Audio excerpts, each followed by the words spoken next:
Hey guys, what's up? It's the Chinist. Today is November 1st, Wednesday, New Comic Book Day. I have my haul here of 17 with 15 different titles. So kicking it off, we have Batman the Devastator. So this is a little bit different. This is another Batman being introduced from the negative universe. But, this is a one-shot, but this is really a tie-in to the existing Metal storyline, whereas the other ones were complete standalone tie-ins. At the very end, you see that, each one gets recruited by the Batman who laughs. So this one's pretty cool. So this Batman came from, I think, Earth -1. In that, in that dark world, you actually had Superman who, I guess, went crazy. And, he's going around killing all the Justice Leaguers. Batman is one of the few ones that is left alive. And he actually, I'll leave it on this 2-page splash, he actually utilizes the Doomsday virus in order to beat Superman. Once he gets that ultimate power, I guess it kind of corrupted him, because he was a good guy here before he, used the virus in order to defeat Superman. But yeah, pretty good storyline. A lot of action here in this one. So yeah, if you have not checked out the one-shots, I highly suggest for you to pick up all the one-shots that have come out so far. So yeah, Batman the Devastator. Next up, another Batman White Knight. So yeah, pretty cool concept here. You have the Joker who, he was a criminal and he kind of flipped and he's a good guy now. And, while he's a good guy, he's trying to out Batman for the vigilante that he is. And I think in this world, I think Batman has kind of lost his, his moral compass a little bit more than the Batman that we know on Earth Zero. But yeah, pretty cool. You get to see a little bit more romance between Harley Quinn and the Joker, and Harley is here in this one as well, and this is going to be kind of like a love story between the two. So yeah, pretty cool concept. I was able to read through the stack actually. This one was okay. I think I just kind of give this one an average read, maybe like a 2.5 out of 5. Alright, next up we have a #1 from, I think it was Image, right? So this is #1 with a bullet. So anyone who is really into social media, this really plays into that market segment there. So here you have it in the future to where, there's a contact lens. The contact lens is able to, always record. So they kind of took like the Google glasses, kind of to the extreme, made them contact lenses. And this girl, unfortunately, she kind of gets involved, due to this technology, she gets involved in like a sex tape type of scandal. So yeah, if you're into social media, this is, I think, maybe right up your alley. Did not really pique my interest too much. I do not think I will continue on for #2 on. But yeah, if you're into the social media side of things, #1 with a bullet. Alright, next up, the Jetsons. So it took me a little bit of time to catch on to the Flintstones, which, man, I thought that was an excellent storyline. I did not read that one when it came out in floppies. I picked that one up when it came out in trade. So I was really looking, not looking forward, but expecting a Flintstones. Flintstones was more of a satire, in a sense. This Jetsons is a little bit different. So I grew up watching both Flintstones and Jetsons. Saw every single episode that that's ever created. So this one is really more of a realistic, sci-fi story. Is how this #1 really kicked off. So you have it to where, in the Jetsons, they kind of lived, high above in the clouds. They never really explained why. And this one, they explain it. Earth is actually underneath water. And so, all their buildings are above the water line. Pretty cool. They brought in, some pretty cool, current themes. You have, global warming that was kind of occurring, but something went far beyond that. You had like a huge meteor that was basically almost all ice that hit Earth, melted, and, went far beyond, any global warming that we've ever really been concerned about. So yeah, this is kind of like an okay storyline. I think I'm going to go ahead and not pick this one up in floppies. I'm going to pick this one up in trade. But yeah, I was expecting a little bit more like the Flintstones. It's not. But I think pretty decent storyline overall. Okay, next up, Extremity. So I guess, this kind of lost some of its hotness that it's had in regard to the storyline itself. I think the storyline is still, as what we saw in issue number 1, in my opinion, and it just really continued on. So, I'm not really sure why the storyline is getting negative reviews on this title. I think it's all there, I think you have pretty good character development with the main star. I forgot what her name was. Was it Anna? I forgot what her name was, but I feel, I really feel that some pretty good, development going on here. The family is not, what you think the main family is really, segmented. There's a lot of, I guess I'll say betrayal, going on. A lot of fighting, I think this comic really has, what I'm looking for, in my opinion. But yeah, Extremity, a lot of fighting, future apocalyptic type of world. Okay, next up, Lazaretto. So I passed up number 1. I actually picked up number 1 when I picked up number 2. I thought this was a pretty cool concept. So you have a virus that has broken out. This entire storyline, the characters here, they're all centered around a college. So they really quarantined this one college, and all the main characters come from this from one college. And they're kind of discussing what they're going through. You start seeing the symptoms of the virus starting to come out now. And there is a 2-page splash. Here we go. I'll leave it here. They kind of explain, there's 3 different phases. Phase 1 is general flu-like symptoms. Phase 2 gets, a little bit worse, a little bit more vomiting, blood, things of that nature. Apparently there's a Phase 3, and there's some sort of like physical, morphing going on, or something, really, really tragic happens after that. So yeah, man, pretty cool concept. It's pretty cool to see like day 1, 2, 3 as you see what this virus is really doing to people. So yeah, if you like those, virus type of contagious or contagion type of movies out there, Lazaretto, yeah, check it out. Okay, next up, Star Wars Darth Vader. Man, excellent concept here. So this is Darth Vader between episode 3 and 4. So, he's just become Darth Vader, and you kind of see here in the storyline, they bring in the Inquisitors. So the Inquisitors were kind of introduced as, that new Empire threat in Rebels, the TV show, the animated TV show on Disney XD. Cool concept. So they took it from that TV show and they brought it here into the comics, and they kind of gave it a little bit more background. You see that the Emperor gave the entire Inquisitor squad to Vader, for Vader's, to do his bidding. Vader is, just completely, killing him, slashing him up left and right, because he doesn't feel that they're, worthy, in a sense. So he's going to completely train them. These were like ex-Jedis, and he could sense that their fighting is still passive like the Jedi, and he wants them really more aggressive, like more like the Sith. So yeah, pretty cool concept. The Inquisitors were there to go hunt down the Jedis who evaded Order number 66. So yeah, man, pretty cool concept. I like how they took it from the cartoon show and brought it into the comics and expanded it even more. So yeah, pretty cool stuff. Darth Vader. Alright, next up we have Avengers. This is part 3 of Worlds Collide. This is a crossover between the Avengers and the Champions. So part 1 was excellent on the, I guess, Avengers number 672. After they kind of broke up into their little small groups, the next one, which came up in Champions, that storyline was not really that great. But yeah, this one really picked it up again. So again, I was able to read through the stack, which is extremely rare before I do a video. But yeah, man, this the storyline really picked up quite a bit.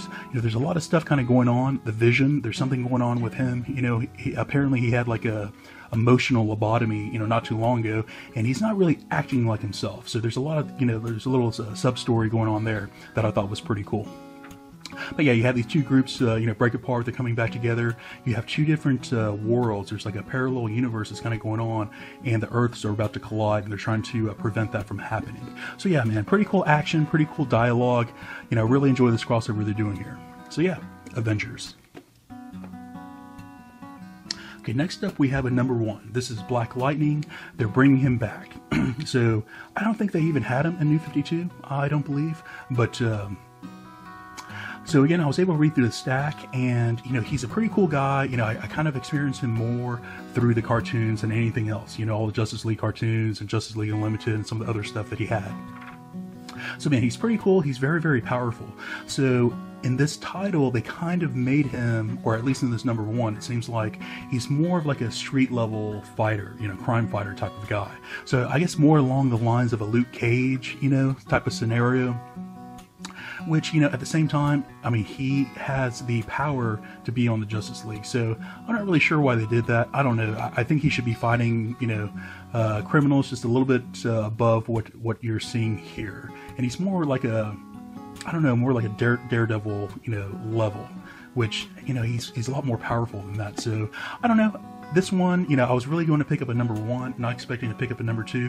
I think I'm actually going to pick up a number 2, kind of see where they were going to take the storyline. So, yeah, if you had any interest in Black Lightning, I would suggest to pick this one up. Apparently, it's by the writer Isabella, who actually created Black Lightning like way back in the day. So he or she, I'm not really sure, came back to continue the story arc here. Alright, next up, Astonishing XMen. So, you know, I really love all the X-Men titles out there right now. So, Blue Gold and Astonishing. All excellent jumping on points. Astonishing X-Men has more of that 90s X-Men feel to it. So, yeah, so you find out, you know, Xavier, although he's dead physically, his, you know, his mental body lived on in the astral plane. So this issue here gives a little bit more background as far as what happened to Xavier along the way. So, you know, as you may know, Scott actually killed, you know, Professor Xavier a couple years back, and, you know, as soon as he was defeated, or as soon as Xavier died, he went into this astral plane and he started fighting Farouk like right off the bat. And I think there's a 2-page splash that I'm trying to find here, and so here we go, leave it here. So yeah, so he kind of battled for like, you know, years and years and years, and, you know, it seemed like, you know, centuries in the astral plane. He was fighting Farouk, you know, over and over again, and yeah, pretty cool concept, you know, pretty cool background. So yeah, if you're into the X-Men side of things, man, this is like a great jumping on point, and we're only at number 5. You can still find number 1 on the shelf right now. Alright, next up we have Captain America, and this is going to be the continuation of the numbering system that they previously had. And I did pick up a, I think this was a cover C, and this was the trading card series that they have going on right now. So yeah, so again, I was able to kind of read through this, and this Captain America, as you saw in Legacy, this is the good, you know, Steve Rogers that the Cube made. You know, it kind of like split that personality, and, you know, so here's a good guy that we supposed to, you know, remember and love. And he's kind of, the storyline is really him trying to find, you know, where he should be, you know, his place in the world again, you know, let's say. So pretty cool concept, you know. This did kind of feel more like a filler storyline, in my opinion. But, you know, I could definitely see why they're starting off here, you know, with this type of pacing, with this type of, you know, background, in my opinion. So, yeah, you know, he's at this carnival who, you know, they're respecting Steve Rogers or Captain America, and they kind of think that he's doing, like, you know, cosplay, that he's, you know, not the real Steve Rogers. But, yeah, something kind of happens, and, you know, some fighting kind of breaks out. But, yeah, if you're a true old Captain America type of fan, yeah, the story arc is for you, in my opinion. Alright, next up we have another Legacy, you know, renumbering. We're going back into Spider-Man 234 now at this point in time. So yeah, this is pretty cool, you know, so I won't give away too much. You see some of the cover action here, and you see the suit of Iron, the Iron Spider. So yeah, man, so this is going to come back, and I believe the character, I guess I won't give away too much, but the character does indeed pick up this Iron Spider costume, and the story arc kind of sets up the criminals who are going to be, you know, banding together and what they're going to be going after. So this is kind of starting off like a heist type of storyline here. And apparently you find out Miles, he's kind of quizzing if he should be the current Spider-Man or not. So you kind of have that in the background, you know, him talking to his friends. So yeah, man, pretty cool stuff. I really love Miles. You know, I was able to find Ultimate Fallout number 4, which has his first appearance not too long ago. So yeah, man, I really like Miles. I do not pick up Spider-Man month to month. I pick it up in trade, but man, I'm really liking Miles more and more now. Okay, this is just a quick one-shot blast from the past. This is a Power Pack. So Power Pack was kind of big, you know, late 80s, and, Now, I never read Power Pack, you know, just because they were kind of drawn as little kids. They're kind of, you know, going towards the younger reader audience. And, you know, the only time I ever picked up Power Pack was when they had like that Morlocks, the mutant massacre that kind of happened down in the sewers. And, you know, never really understood, you know, reading through the storyline, like how they even got involved. You know, why the hell were those kids down the sewers, man? This was like adult fighting time. Like, you know, people were dying back then. But anyways, that's the only time I ever really read Power Pack. So this one kind of picks it up, you know, she, and I forgot what her name is, but she's kind of discussing like an older, you know, item that kind of happened to them when they were kind of growing up as kids. And, you know, pretty cool storyline, I guess, you know, some good fighting kind of happens. This is really for the previous Power Pack readers, in my opinion. And what they're doing here, Marvel, I'll kind of skip to the end, but Marvel is doing this, you know, type of readers vote type of deal here to where is it? There you go. To where, you know, this is a one-shot. If you like what you read here, go ahead and send an email to us and let us know at mheroes@marvel.com to see if they want to, you know, do this as an ongoing or not. Pretty cool concept, you know, do like a, you know, readers poll, you know, type of a scenario. But yeah, they're going to be doing a couple one-shots just to try to see like if there's any reader interest, to see if they want to go ahead and print those as ongoing or not. Alright, next up we have from Image number 1. This one's called Gravediggers. I'm sorry, the Gravediggers Union. So I was able to read through this one, and you know, I was expecting a Ghostbusters feel to it. Not really, you know. Some of this artwork looks pretty good, you know, fits some of the horror type of feel to it, you know, at times. But the artwork kind of changes, and, you know, paneling kind of changes throughout the comic. I'll leave it here. You know, this is what most of the artwork is like. Not too much of a fan of this type of artwork. You know, I think like Vertigo Comics has a lot of this type of artwork, and I just never really been too much of a fan.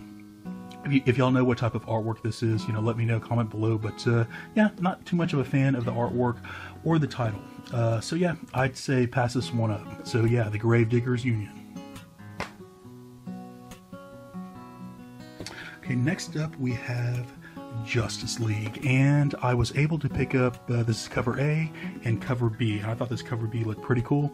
This is in reference to the new Justice League movie that's about to come out. So yeah, man, I thought that cover looked really awesome, so I want to make sure to pick up that cover B. So yeah, man, so I was able to read through this Justice League as well. This is a Bats Out of Hell continuation number 2, part of the Metal tie-in. So this one, this Justice League did pretty good as far as continuing that current storyline that we're reading in Metal. Kind of explains what's going on with all the Justice Leaguers, you know, where they are, what they're doing right now, you know, what they're facing, what the overall plan is. And right now they'll tell you that, you know, they're basically losing. They are not winning right now. You see a lot of one-on-one between the Red Death and Flash. So yeah, man, cool stuff, cool, you know, really cool storyline that's going on right now. You know, if you're not picking up Metal, I highly suggest for y'all to go pick it up. Man, great stuff. Guys, so that's going to be it for this week's brand new haul. This is officially 1 full year of being on YouTube. You know, so guys, it's been a great ride. I highly appreciate all the support that I've received from all the subs. I'm roughly about 700 now at this point in time after 1 year. Man, truly appreciate it. You know, if you have not already, please like and subscribe. Looking forward to the next year, guys. Talk to y'all later.